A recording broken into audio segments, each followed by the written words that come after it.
Hello again, Facebook listeners. Another Wednesday night and another chit-chat na naman with Torch Unplugged. So, good evening once again to our Facebook listeners.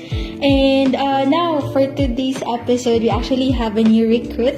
Here with me is Jay, one of our talent acquisition specialists. And today, I think we all go through different job interviews as we applied for different jobs, or even if we're going to apply in the future. So tonight we will be talking about interview tips. And yeah, before anything else, hi G, how are you for today? Yeah, hello Shai. Thank you so much for having me here to speak with you tonight. And good evening to our viewers as well. And in regards with our topic today, it's all about what are the tips for those aspirants call center agents, and in order for them to be hired for a specific BPO company. And I would like to base this one on my experience as well, Mishai. First BPO experience that I've tried to apply before, I actually failed. It was not not successful, basically, because that is my first time. And knowing that I don't have any background about this industry, but I have a lot of friends that working in the BPO, and my knowledge is based on my friends that working in the BPO. I haven't tried as well to watch YouTube videos. I haven't tried that one. That is why siguro I failed sa interview process sa BPO. And then the thing that I've learned applying sa BPO is that always listen sa kung ano yung sasabihin ng interviewer sa'yo. Because there will be a time that you need that one, that you will need to acquire, you need to possess yung mga sinabi nila, kasi possible yun yung magdadala sa'yo para at least ma-hire ka sa isang BPO. Always have a heart that is willing to listen, and then don't take it personally na ginudge na yung personality mo. It's just something, meron lang silang nakita na kailangan mo i-work out sa sarili mo. And be friendly as well, kasi most of the time, kung ikaw lang isa yung nag-apply, wala kang kausap, walang mangyayaring socialization, parang until sa interview mo, parang maghihiya ka. So basically, socialization is also important para at least hindi ka ma-mental block, hindi ka kakabahan during the interview. And then meron ding mga questions sa mga BPO na hindi mo talaga alam. It's out of the box question. So kailangan mo talaga ng friends na at least kung meron man silang idea, at least madagdagan yung idea na meron ka. So yun lang naman yung mga experience ko sa BPO na na-learn ko, Mishai. And how about you, Mishai? What are the things that you can share to our listeners today? Okay. Thank you so much, Jay. So, yeah.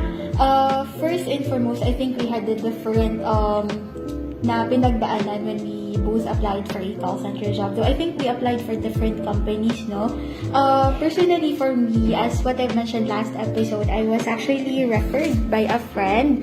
I received a phone call from one of the biggest BPO industries here in Davao as well.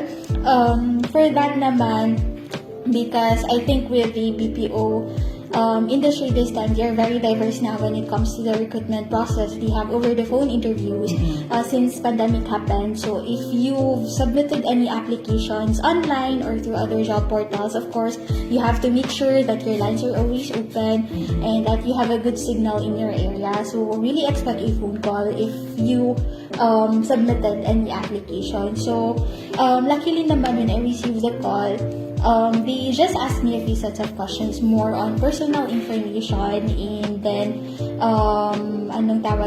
ideas about call center. So when I luckily passed naman the phone screening, they invited me for an on-site interview at Davao, and I traveled from Bukidnon to Davao that time. Wow. And when you have scheduled interview naman, because usually with BPO companies now, considering that everything is starting to go back to normal na, after the phone screening, they would really invite you for an on-site interview. So you have to make sure na you will really go there talaga sa scheduled interview mo. Like, be there at the site an hour or 30 minutes before your scheduled time kasi it would still give you time to prepare. It would still give you time to think over your answers. Although you really don't have to prepare a script naman for your answers because when you will be facing your interviewers na, tendency is they would ask you different questions from what you expected. So, ganun yung mangyayari. And you just really have to be confident. You just really have to trust in yourself na you would be able to answer interview questions. And during interviews naman, as much as possible, you have to avoid fillers, you have to avoid dead airs like yung mga us, ganun. And you really have to be conversant. You have to make sure that your answers will not be limited to 1 or 2 sentences lang. So, ganun yung mangyayari, or ganun rin yung nangyari sa akin during my application process and interviews. And then, aside from that, after my interviews, that was my first job interview actually, BPO industry pa, and I'm not really that confident with my communication skills. So, what I also did is that I tried to practice answering interview questions using the English language, and since I don't have any idea about call center before, I did my own research as well para may masagutin ako during the interviews. And after the interviews, I had an online assessment as well. So yes, to our dear listeners, you will still be having online assessments in different BPO companies or different accounts for that matter. They have different assessments as well. So, iba-iba talaga siya. And may mga audio-based assessments tayo, may typing test tayo. For audio-based assessments naman, because that's what I had when I applied for a call center job, no? It's a language assessment, audio-based siya. So, you have to make sure that, for example, when there are sections there na kumbaga you have to read the sentences, you have to really speak loudly and you have to enunciate the words clearly kasi if hindi, baka bawas point siya for your online assessment. And then you have to be conscious of the time as well kasi may time limit siya each section. So, you have to follow instructions all the time as well. And another tip lang guys, kasi if you're going to have an on-site process, usually kasi yung mga recruitment hubs natin is malamig sa loob.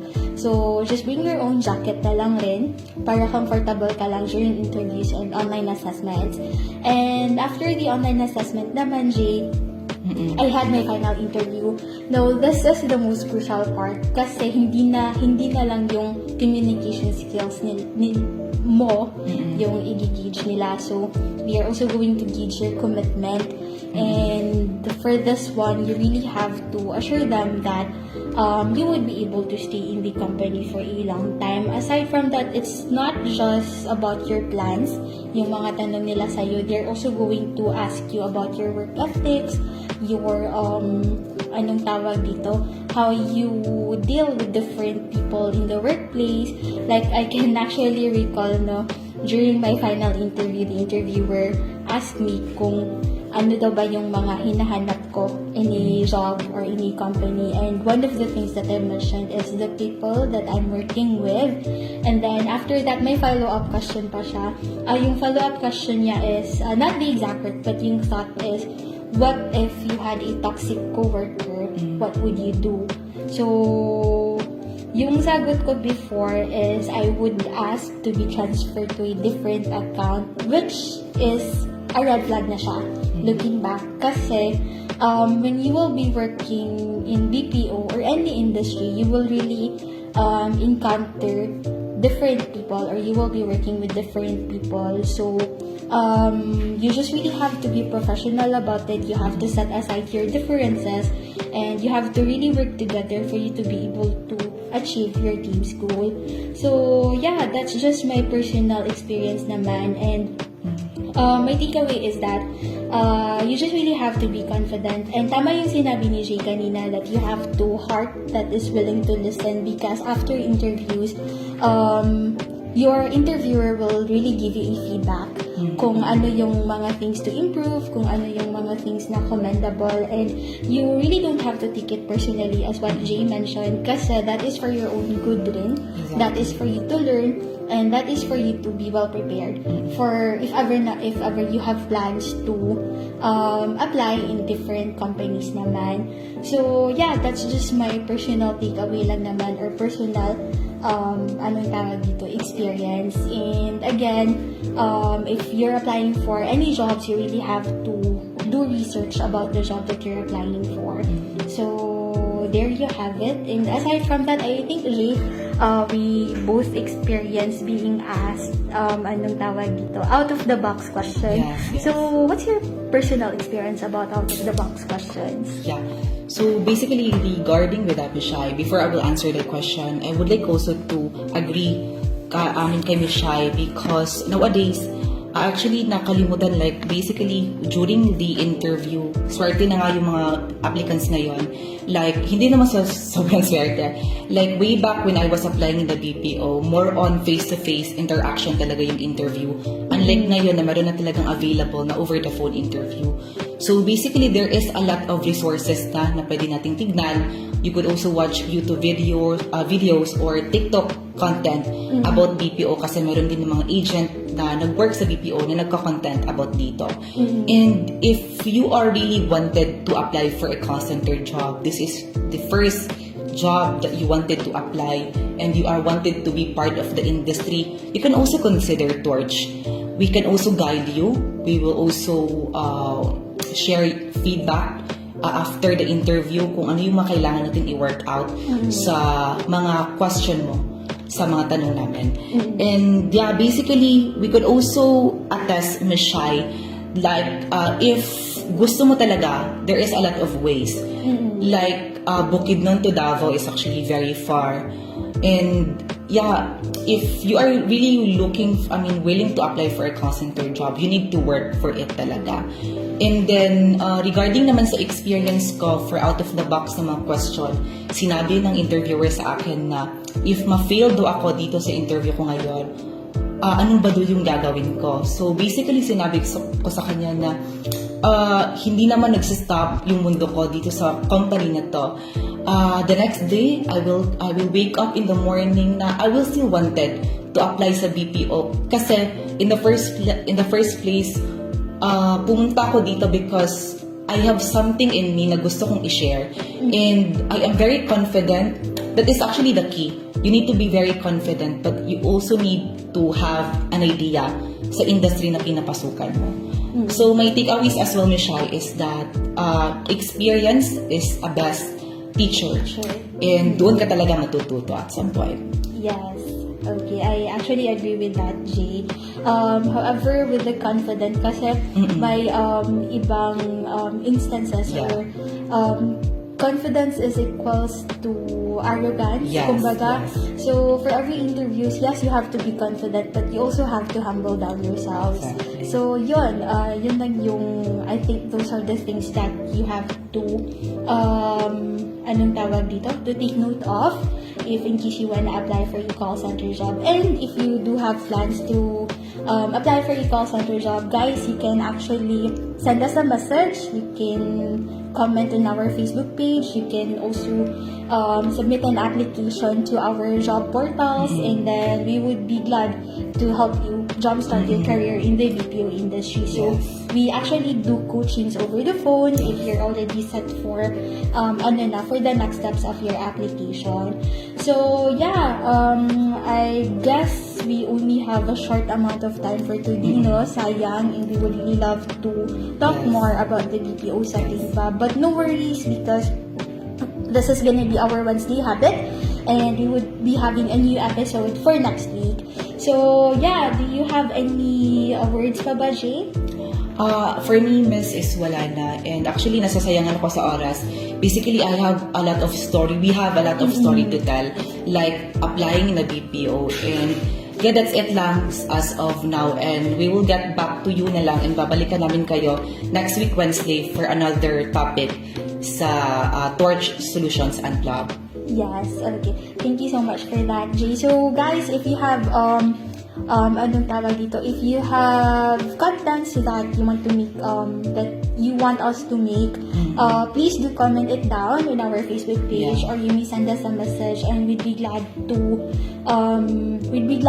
help you out as well in your BPO career or BPO journey. So I guess that would be all for tonight. Thank you so much once again for listening for today's episode of Torch Unplugged, and we'll see you next week for another episode. This is Shai, and this is Jay, and thank you so much, and have a great evening. Thank you, and bye.